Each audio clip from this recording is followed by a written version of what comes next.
मैं नरेंद्र दामोदर दास मोदी ईश्वर की शपथ लेता हूं कि नरेंद्र मोदी ने लगातार तीसरी बार भारत के प्रधानमंत्री पद की शपथ ली है। रविवार को राष्ट्रपति द्रौपदी मुर्मू ने एनडीए के नेता नरेंद्र मोदी को पद और गोपनीयता की शपथ दिलाई, जिसके बाद वो स्वतंत्र भारत के 20वें प्रधानमंत्री बन गए हैं। पीएम मोदी के साथ 71 मंत्रियों ने भी मंत्री पद की शपथ ली। प्रधानमंत्री के नेतृत्व में बनाई जाने वाली मंत्रियों की नई टीम में 30 कैबिनेट मंत्री, 5 स्वतंत्र प्रभार वाले राज्य मंत्री और 36 राज्य मंत्री शामिल हुए। इसमें अल्पसंख्यक सांसद शामिल हैं, लेकिन शपथ ग्रहण समारोह में अगर किसी एक समुदाय की मंत्री की कमी खली तो वो है मुस्लिम।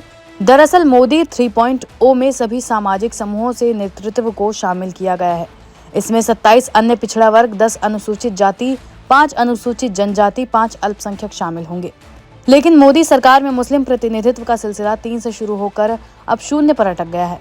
देश में मुस्लिम 20 करोड़ की आबादी है, जो कुल आबादी में करीब 14% की हिस्सेदारी रखते हैं। बावजूद इसके मोदी सरकार के तीसरे कार्यकाल में ये बिरादरी मंत्रिमंडल में उपस्थिति दर्ज नहीं करा सकी।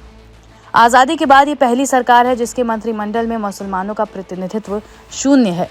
हालांकि 0 प्रतिनिधित्व का सिलसिला जुलाई 2022 से ही जारी है, जब सरकार के इकलौते मुस्लिम मंत्री मुख्तार अब्बास नकवी राज्यसभा का टिकट नहीं मिलने के कारण उच्च सदन में नहीं पहुंच सके। मोदी सरकार में मुस्लिम प्रतिनिधित्व का सिलसिला 3 से शुरू होकर अब 0 पर पहुंच गया है। पहले कार्यकाल में मोदी मंत्रिमंडल में नजमा हेपतुल्ला, एमजे अकबर और नकवी के रूप में 3 मुसलमान का प्रतिनिधित्व था। हालांकि इस कार्यकाल में मीटू अभियान के निशाने पर आए एमजे अकबर को मंत्रिमंडल से इस्तीफा देना पड़ा। हेपतुल्ला के राज्यपाल बनने के बाद नकवी के रूप में मुसलमानों का इकलौता प्रतिनिधित्व रह गया था। दूसरे कार्यकाल में भी नकवी मंत्रिमंडल में मुसलमानों के इकलौते प्रतिनिधि थे। हालांकि जुलाई 2022 में अल्पसंख्यक कल्याण मंत्री रहते हुए नकवी का राज्यसभा का कार्यकाल खत्म हो गया। दोबारा टिकट नहीं मिलने के कारण उन्हें मंत्री पद से इस्तीफा देना पड़ा और इसके साथ ही मोदी मंत्रिमंडल में मुसलमानों का प्रतिनिधित्व 0 हो गया।